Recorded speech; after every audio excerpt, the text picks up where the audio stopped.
Hello class and welcome. Today we're going to be going over this, our first lesson of the semester, and we will be talking about sets of numbers, where they came from, and how the ideas developed over the millennia, and how they are used back then and how they are used today. So for right now, I want you to go in your minds, I want you to go back in time to a prehistory where we've got we've got a kid hanging out here, and he is watching over his sheep, and his sheep go out to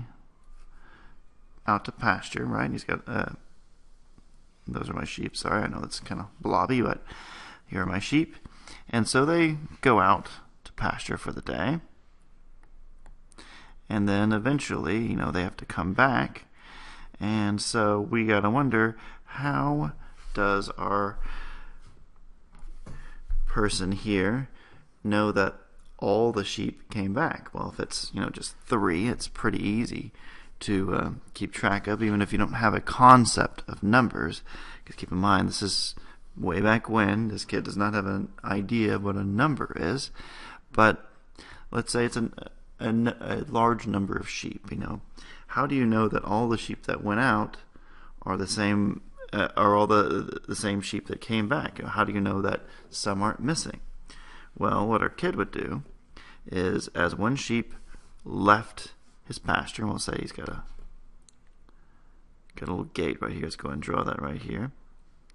Right. So for all the for every sheep that left, he takes a bunch of stones from a pile, and he puts one stone right there, right? And so when all the sheep go out, he takes his stones and he puts them all in his pile right there. And then when the sheep come back in, he takes one of the stones and he puts it back over here. And then another sheep comes back in, and 2 sheep, and then he puts those in this pile like so. And so he keeps doing this for every sheep he sees comes back, and he's got one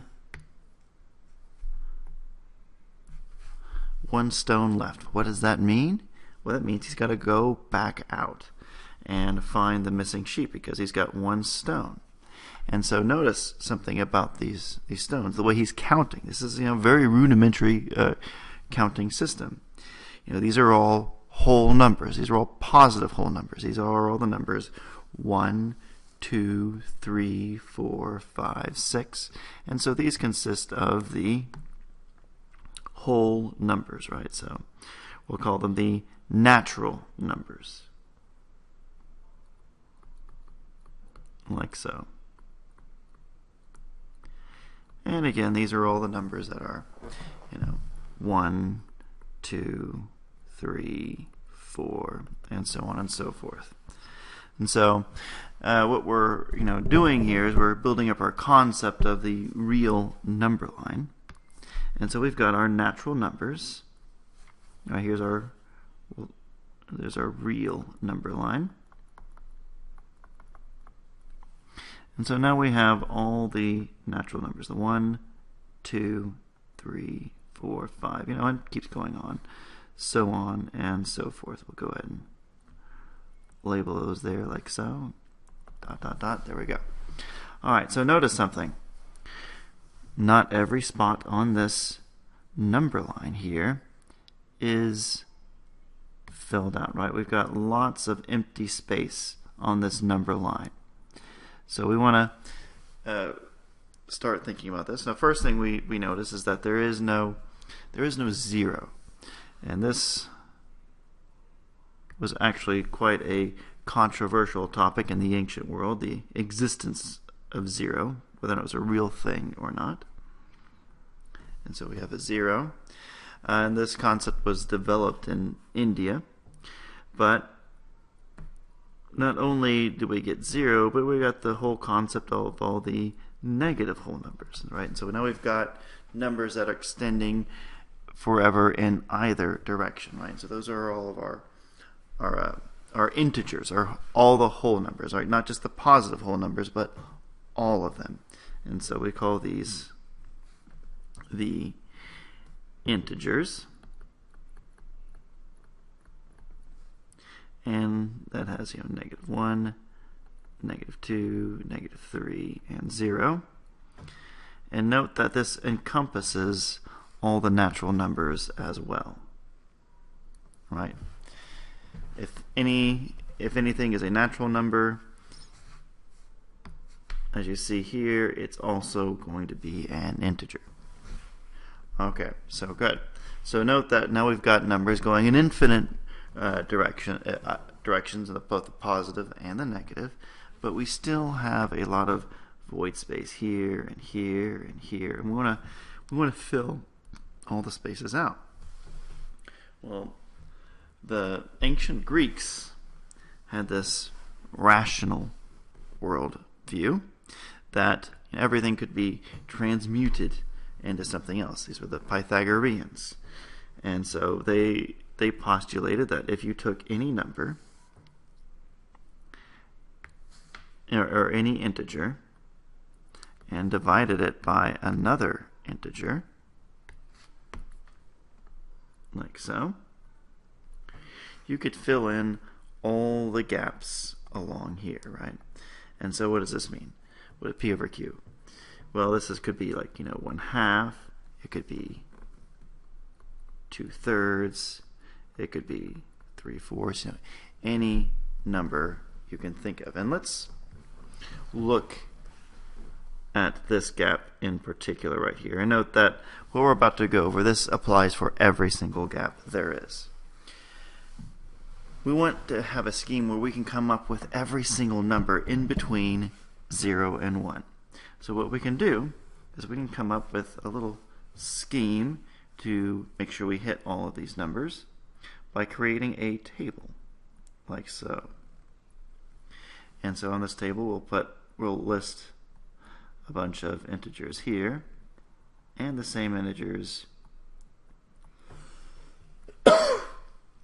we list over here.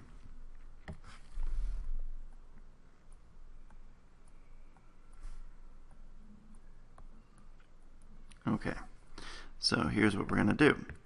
We are going to take the numbers along here and divide them by the numbers here.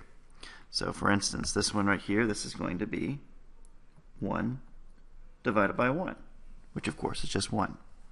And we're only interested in the numbers in between 0 and 1, so keep that in mind. So we go to the next one and we go 2 divided by 1. Well, that's over 1, so we stop. We're not interested in that number, so let's go away.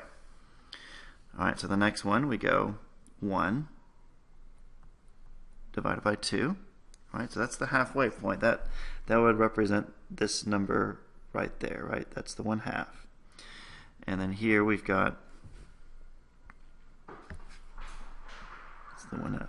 And so, and we also already had 1 accounted for.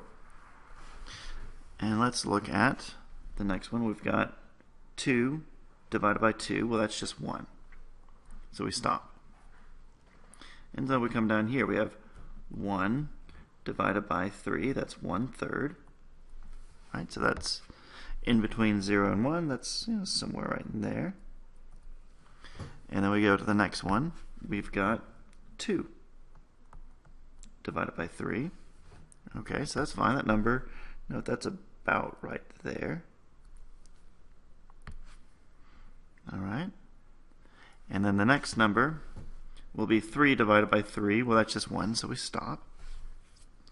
And then we go down to the next one. We've got, 1 divided by 4. 1/4. Okay, that's a number we're interested in, so that's somewhere in there. And then we go to the next one. We've got 2 divided by 4. Well, that reduces down to 1/2. We've already done 1/2. That's a repeat, so we just be plotting the same number again, so we can ignore that. The next one is 3/4. Right, so that's a new number. And so we want to plot that one. Now again, that's somewhere in here. And then the next one, 4 divided by 4 is just 1. And so then we'd go down to the next set of numbers. If we were to continue this anymore, that'd be our 5. And so then you'd have 1/5, 2/5, 3/5, 4/5, and so on.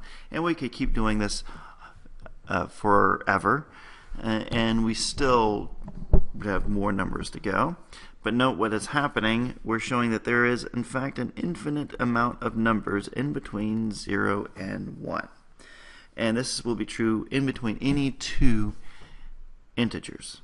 And so it was the Greeks' rational worldview, with a Greek cult of the Pythagoreans, I should be more specific, that this worked for everything, and that there would be no gaps, and that this accommodated for every single number along the number line. And the number line does, in fact, appear complete. Now note my use of the word appear complete. It is not actually complete, because it turns out there are some numbers that cannot be expressed as the ratio of two whole numbers. And we call these numbers the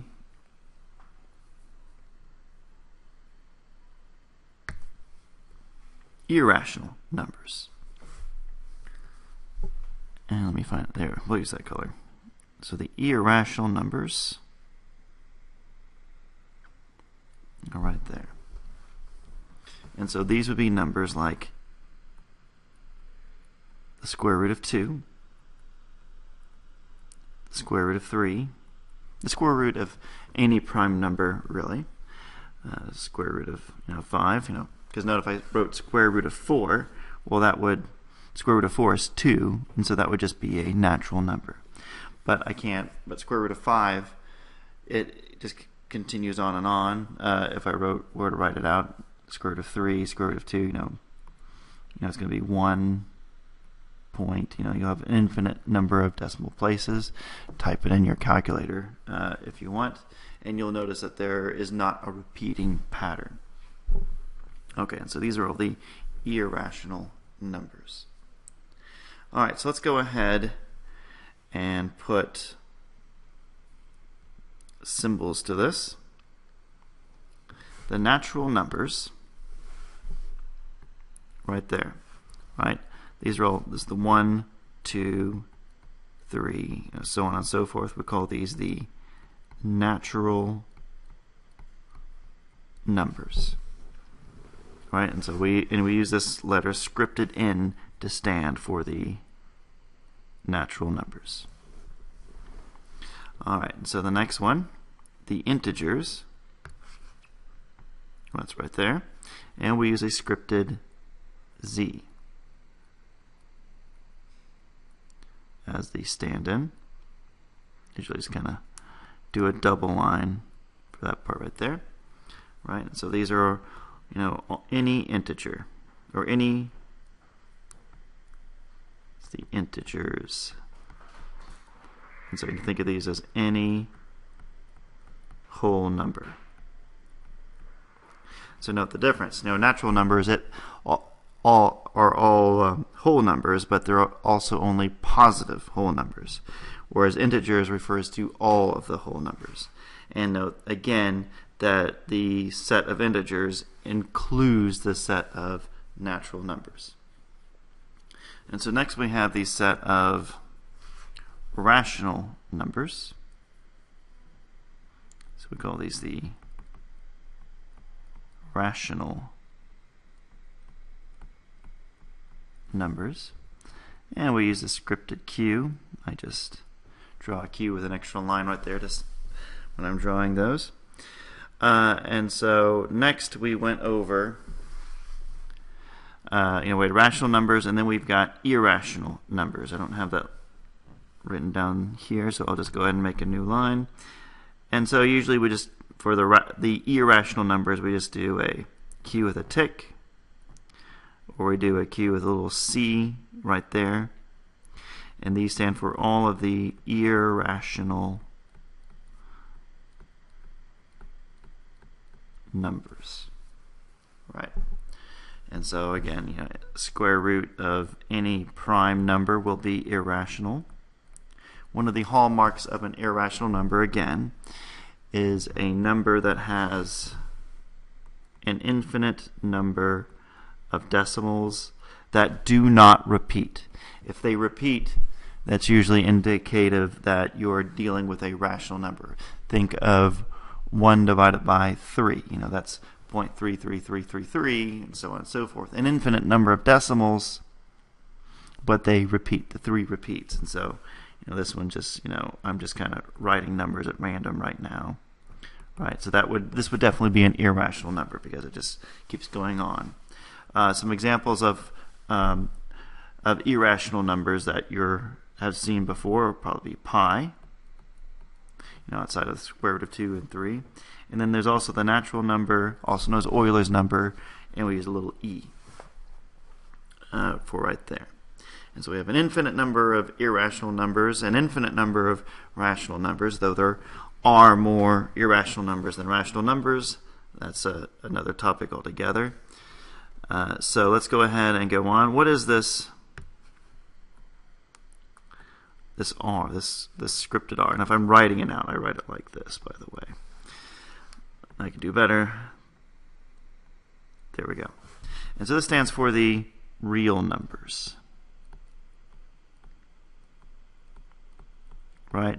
That's everything. So this is just the whole set right there. These are all real numbers.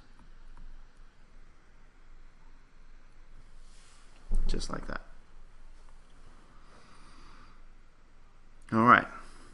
Cool. So this covers everything on the real number line. Okay, so the only thing that we have left is this funky C right there. The C stands for complex numbers.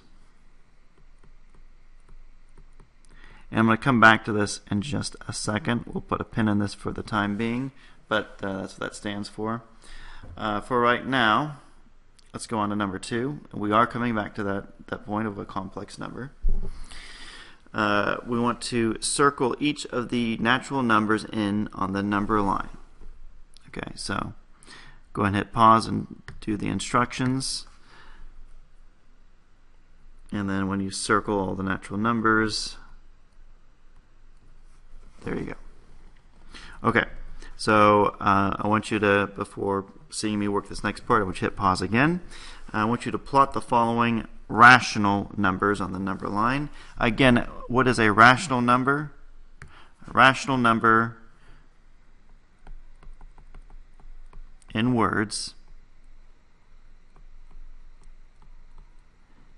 is a ratio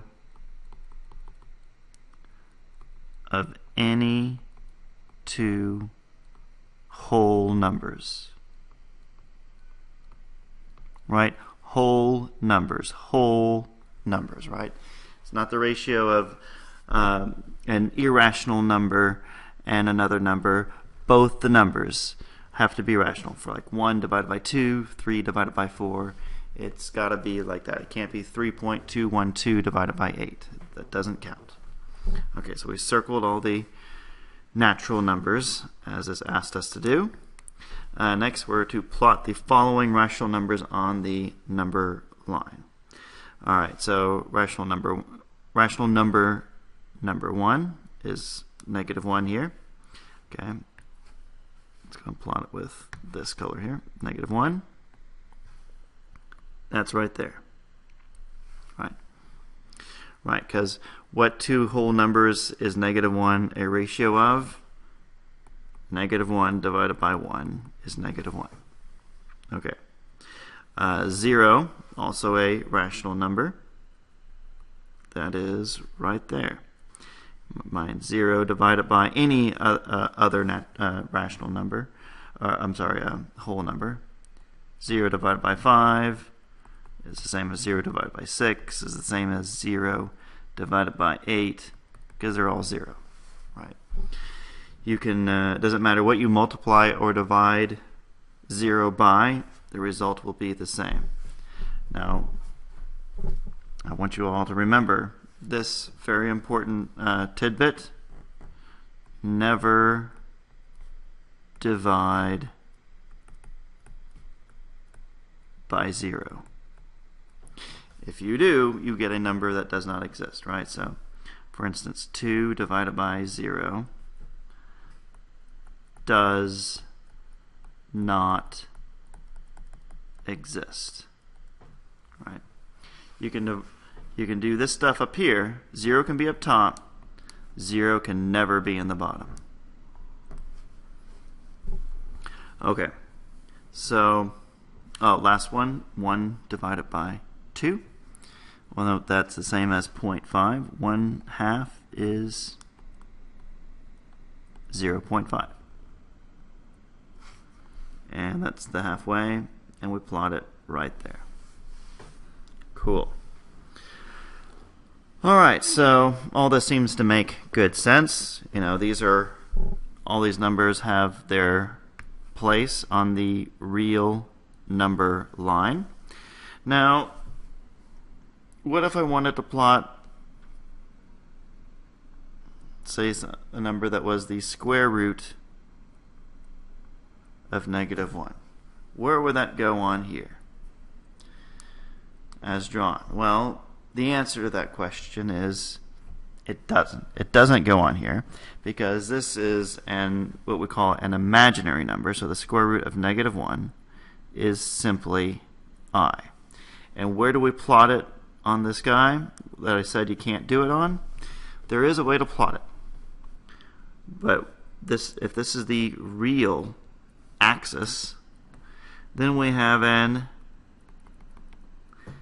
imaginary axis. You could call it the complex axis if you want, right? So the complex number, let's go to our definition of a complex number, is any number that can be expressed in the following way, where you have a plus b times I. So for instance, 2 plus 3i is a complex number, right? This is just one number, 2 plus 3i. 5 plus 2i is another complex number. Note also that 3 by itself could be considered a complex number. But why? Well, because I can express 3 in the following way. I can express 3 as 3 plus 0 times I. Right? And so note this creates what's called the complex plane, which is what we have down here. And so if I wanted to graph just this number right here, we'll call it Z1 for right now. Well, what's the real part of this guy? Well, it's 0, because we have 0 plus 1 times I. So we go to 0, and then we go up by 1. Go ahead and fill this in so you can see it better. There we go. And so our point would simply be right there, 0 plus 1i. And if I were to graph 2 plus 3i, well then I'd go up by 3 because that's the imaginary part, and I'd go over by 2 because 2 is the real part. So this would go right there.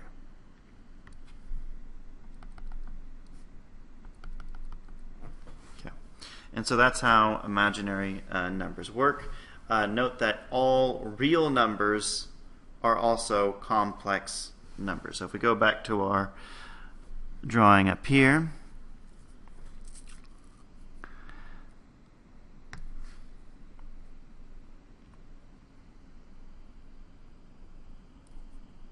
this would be our complex numbers, right? All real numbers are also complex numbers, but there are many complex numbers that are not real numbers. Okay, so let's move onwards. List the sets each number belongs to. All right, so 7. 7 is a natural number. 7 is also a rational number.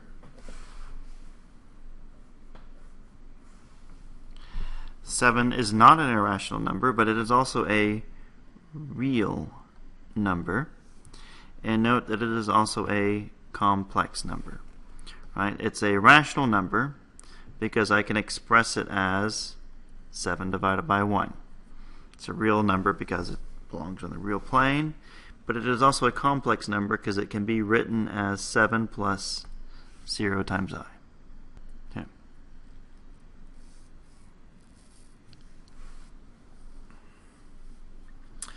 All right, now look at 0. Note that, and I also forgot to put in that it is also a integer. So let's go ahead and let's put that right there.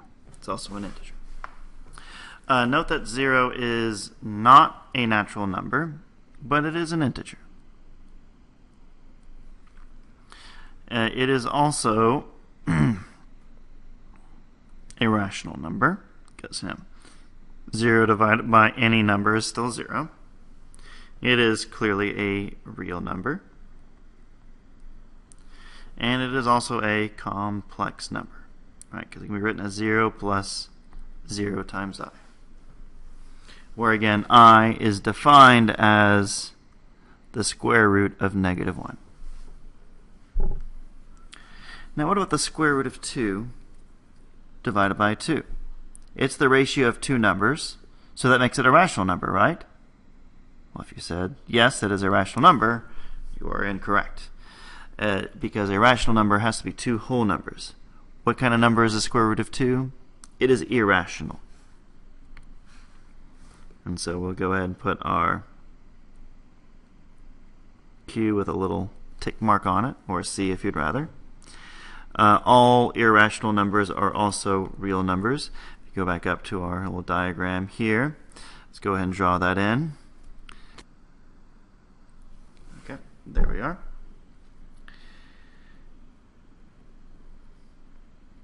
So it is irrational. It is also a real number. And it is also a complex number, since it can be written as root 2 over 2 plus 0 times I. Okay. Now what about 2.5? It's an irrational number, right? It's got a decimal place. Oh, not quite. 2.5, note that's can be rewritten as 5 divided by 2. 5 divided by 2 is one whole number divided by another whole number, which says it is a rational number. And if it's rational, it is also real, and it is also complex. Okay? And so there we are. There we have it.